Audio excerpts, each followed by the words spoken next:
l'armée des morts, aussi connue sous le nom de parjure de Denaro, qui vivait dans les montagnes blanches entre le Rohan et le Gondor.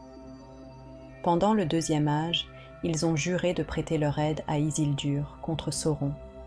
Cependant, plutôt que de prendre les armes lors de la dernière alliance, les hommes de Dunharrow ont rompu leur serment et se sont cachés dans les montagnes, espérant traverser la guerre sans être touchés.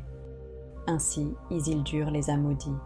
Ne reposez jamais jusqu'à ce que votre serment soit accompli, car cette guerre durera des années innombrables, et vous serez à nouveau appelés avant la fin.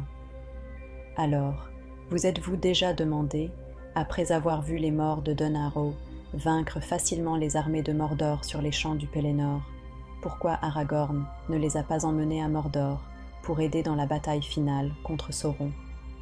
Explorons les raisons pour lesquelles Aragorn a choisi de ne pas les emmener à Mordor. Après avoir vu les morts sauver Minas Tirith de façon spectaculaire dans les films, Gimli a questionné la décision d'Aragorn de les renvoyer, alors que la guerre n'était pas encore gagnée. Après tout, ils étaient très utiles dans une situation critique. Contrairement à la confrontation qu'Aragorn a eue avec le roi des morts dans les films, les livres racontent une histoire bien différente. Dans les livres, plutôt que de convoquer les morts dans les chemins des morts, Aragorn les a appelés sur la pierre d'Erech, l'endroit même où le roi a prêté son serment à Isildur. Mais après avoir convoqué les morts en soufflant dans un corps d'argent, Aragorn déclare « Maintenant, je vais à Pélargir sur l'Anduin, et vous viendrez après moi.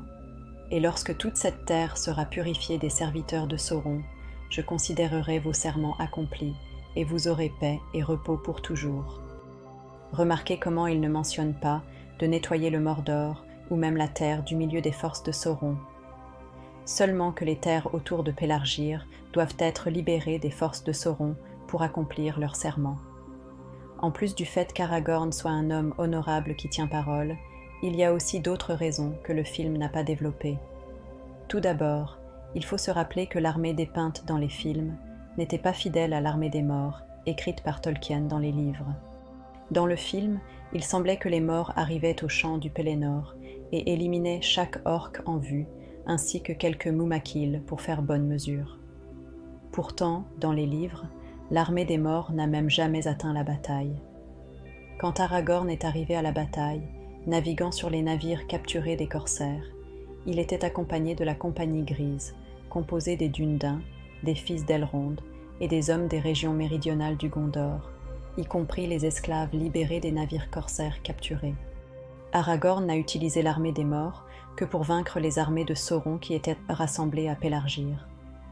Après avoir défait la flotte des corsaires d'Umbar et les Haradrim rassemblés, Aragorn a pris les navires restants pour lui-même, naviguant vers le nord avec sa compagnie. Il est également mentionné par Gimli que la principale arme des morts était la peur, et qu'il doutait que leurs armes puissent encore blesser les vivants.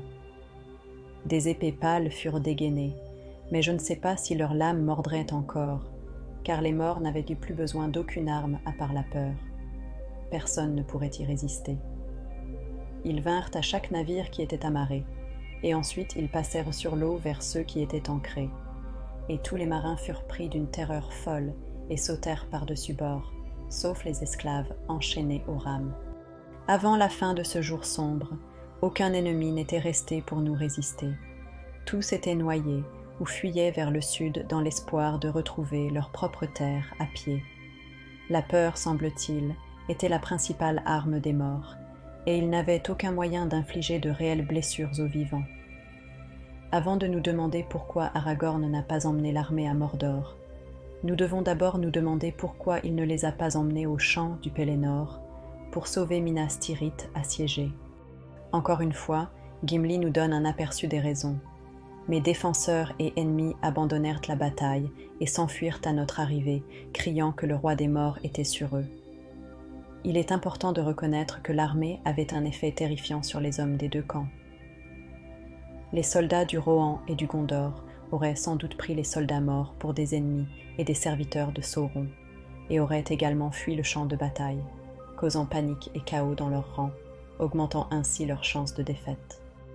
Étant donné leur familiarité avec leurs commandants spectraux et l'ombre toujours présente de Sauron, les orques étaient de plus habitués à la présence des spectres. La peur était également un outil couramment utilisé par Sauron contre les orques. Il est donc peu probable que la peur des morts ait causé autant de chaos parmi leurs rangs, car leur peur de Sauron aurait été plus grande. Et les Nazgûl n'auraient presque certainement pas été affectés par leur présence. Il aurait donc été trop risqué d'amener l'armée à Minas Tirith si cela avait eu un effet perturbateur sur les défenseurs déjà effrayés de la ville.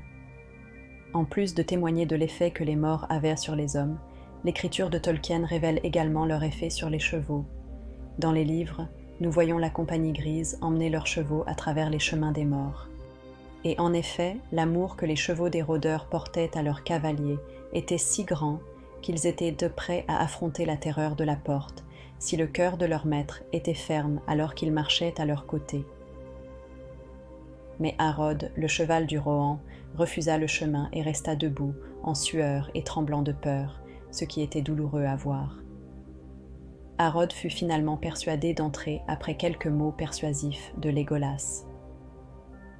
Mais si Aragorn était arrivé au champ du Pelennor, avec les morts à ses côtés, les chevaux et les cavaliers des Rohirrim auraient été gravement affectés, et probablement presque tous les cavaliers auraient été désarçonnés, alors que les chevaux fuyaient le champ de bataille. Ainsi, Aragorn renvoya les morts de Denaro sur la rive de l'Anduin, avant de naviguer vers le nord pour porter secours au Gondor, espérant que la perte de la flotte du Mordor et l'attaque surprise depuis le fleuve suffiraient à inverser le cours de la bataille. En effet, qui aurait besoin d'une telle armée avec une poignée de Dúnedain à leur côté? Revenons maintenant à la question initiale de savoir pourquoi Aragorn n'a pas emmené les morts à Mordor. Tout d'abord, cela aurait probablement effrayé bon nombre des hommes qui voyageaient vers la Porte Noire. Il manquait déjà de troupes pour cette mission suicide particulière. De plus, Sauron ne serait probablement pas très préoccupé par une bande de fantômes qui, au mieux, ne pouvait qu'effrayer ses orques. La peur leur était déjà imposée par les Nazgûl et Sauron lui-même, qu'il craignait le plus. Les forces gardant Mordor, y compris les orques, les trolls et les Nazgûl, n'auraient pas été aussi facilement influencés par la peur. Il y a aussi la possibilité que, malgré la promesse de repos éternel pour avoir accompli leur serment, les morts trahissent Aragorn et se rangent du côté de Sauron. Le nécromancien aurait-il pu leur offrir quelque chose d'encore plus séduisant? Les hommes de Denaro avaient passé des années à vénérer Sauron avant qu'Isildur ne les maudisse, et en Mordor, où son influence était la plus grande, qui peut dire s'il aurait pu les faire basculer du côté obscur? Nous devons également nous demander si les morts auraient tenu tête et combattu face aux Nazgûl, ou bien auraient-ils pu être contraints d'obéir aux Nazgûl, tout comme Frodo commençait à être influencé lorsqu'il se transformait en spectre à cause de la blessure causée par la lame de Morgul.